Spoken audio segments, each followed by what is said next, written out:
First of all, let me say that I recognize the honor of the senator from Connecticut for his service in our military.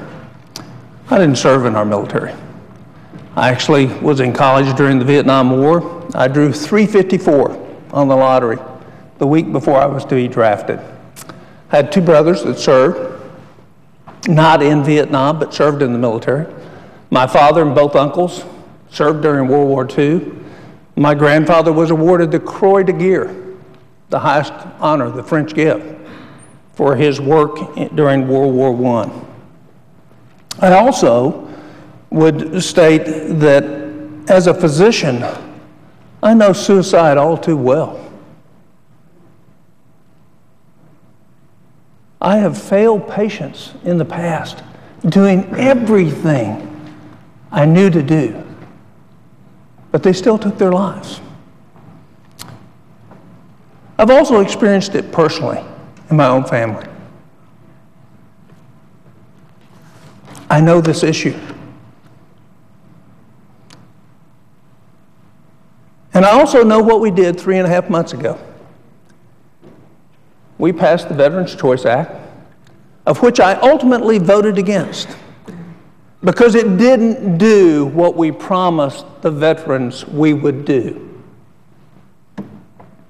To this date, Secretary McDonald's fired one person out of hundreds that should have been fired because we didn't give him the right authority in that bill to hold the VA accountable. I've treated patients with the demons that these young men and women have when they come back from war. The night terrors, the conflict when they turn around a corner and what they do is get a flashback of where they were versus they see their wife and daughter. And then they have the guilt built upon top of that of what's wrong with me. 34% of the people who are applying for mental health benefits today from the VA are getting seen within the appropriate time. Almost everything that's in this bill has already been authorized and approved with the $10 billion that we sent to the VA.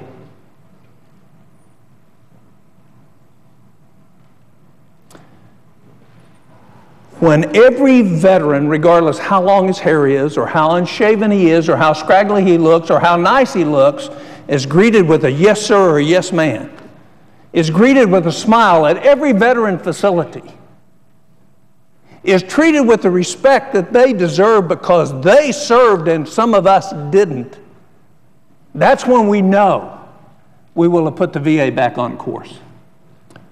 My great colleague from Connecticut is going to be the ranking member on the VA committee, along with Johnny Isaacson from Georgia. I have a challenge for you. I'm going to be objecting to this bill because it throws money and doesn't solve the real problem.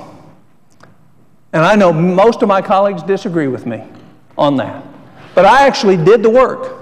I started a year before all the VA scandals started. I've documented nearly 1,000 deaths at the hands of lack of our oversight, the lack of us holding the VA accountable. People are going to make mistakes all the time. We're the ones that have no excuse for not holding the VA accountable.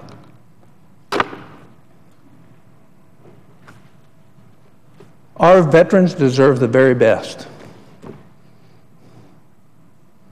We cannot eliminate all the tragedies that occur with war. Some of the most remarkable things happened during this bill. I have a military liaison who had significant injuries as he served this country. He got targeted by the veterans groups that wanted to pass this bill. Talk about dishonoring a veteran. You're going after my MLA, who served this country with distinction, who's had multiple operations because of his injuries and secondary to burns in his service to this country. Nothing could be lower than that. That's politics at its worst. So I believe in all my heart, I've prayed all weekend, how do I answer this question? And the answer to the question is to do the hard work over the next year. Don't pass another bill. Hold the VA accountable.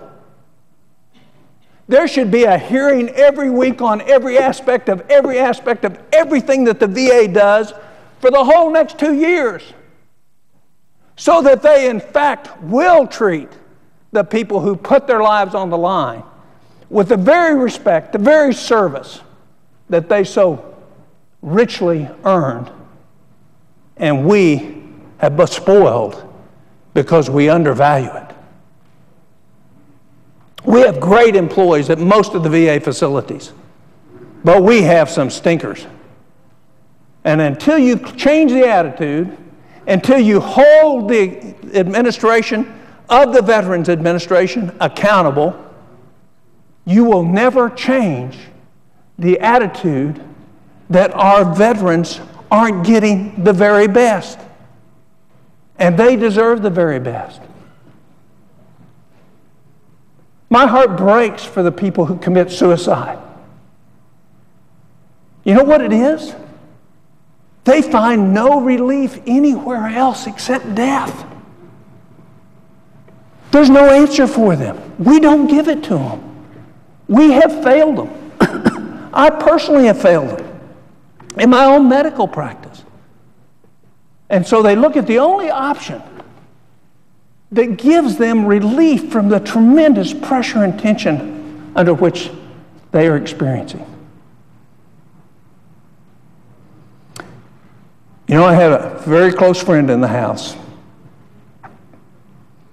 whose son took his own life. And we've spent years building and loving that family to be able to deal with that loss.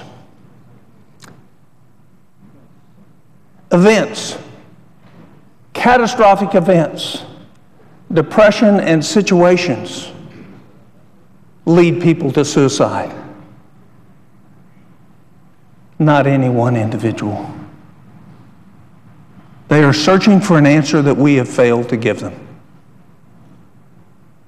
They are searching for the support and the nurturing and the love that needs to be there to say, I'm going to mentor you and get you through this.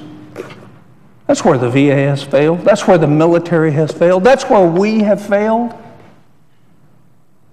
Even the Veterans Administration says everything in this bill's already been authorized. So what's it really about? It's about addressing an issue without addressing the issue. The real hard work will come when on C-SPAN, me sitting in Oklahoma, I get to see Dick Blumenthal and Johnny Isaacson grilling every aspect of the VA to make sure they're top-notch. They're putting the sacrifice on the line the same way our soldiers do. That's when we start changing things. So regrettably, Mr. President, I object to this bill, not because I don't want to help save suicides, because I don't think this bill's going to do the first thing to change what's happening. What's going to change what's happening is when we, as members of the U.S. Senate and U.S. Congress, start bearing down and creating the transparency that's necessary so that Americans can see that our veterans are getting everything they deserve. And a yes, sir, a no, sir, a no, ma'am, a yes, ma'am, a smile, and a greeting. And when they interact with the VA, they leave there fulfilled and proud that they're a veteran. I object.